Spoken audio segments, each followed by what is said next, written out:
dlhosrstý stávač,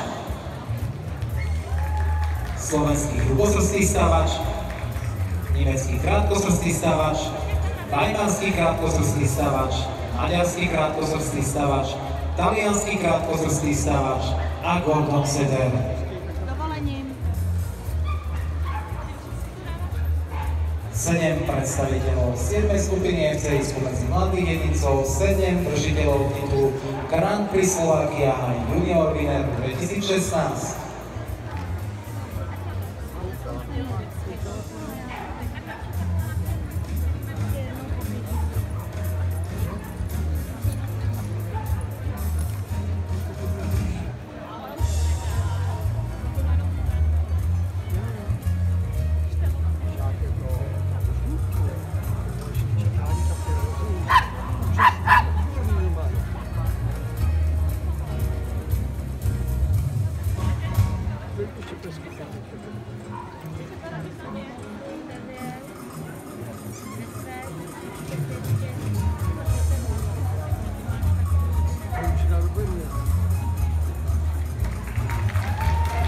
Nemecký hrubosrstý stávač je najkrajší spomedzi stávačov víťaz 7. skupiny FCI spomedzi juniorov.